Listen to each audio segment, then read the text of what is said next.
The killer was not an emotional sort, yet he felt a twinge of nostalgia as he walked past the entrance to Tivoli Gardens on his way to the brothel and a meeting with his favorite forger.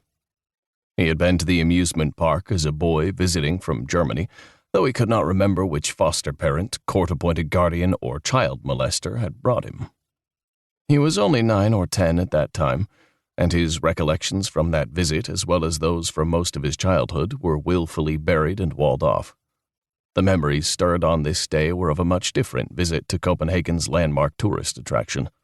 His fondest remembrances, twisted as they might be, were from his activities within the park only 5 years ago. This was in the summer of 1970, when he was still a member of the Federal Police Special Forces stationed near Bonn. Bored out of his mind with the constant training exercises and lack of real action, he had come to Copenhagen for the kind of thrill not offered within Tivoli Gardens.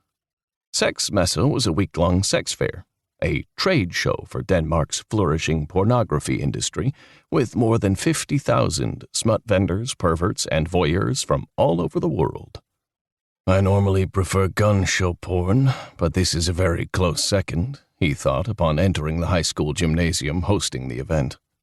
There he joined the lustful stream of gapers, which was 99% male, mostly middle-aged and desperately unattractive.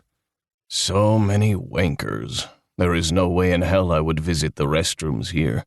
I'll piss myself first, he thought. Topless go-go dancers were stationed at most of the booths. They hawked vibrators, whips, riding crops, leather corsets, masks, and stiletto-heeled shoes, many of them in men's sizes. A large, obese, bald man pitched male potency pills at a booth made to resemble an erect penis.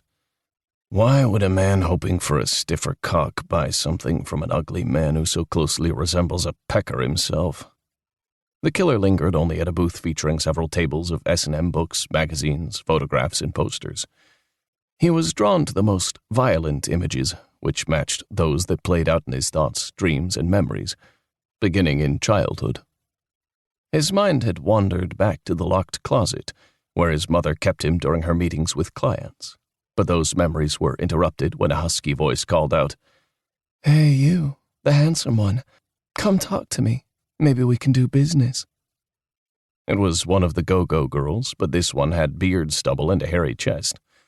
6 feet tall, with every exposed inch of skin covered in prison tattoos. A barrel of ink lost. The aggressive vendor was waving a giant dildo that flopped like a dead python. The killer formed his right hand into a gun, aimed for the head, and pretended to pull the trigger. Go-Go Guy backed off.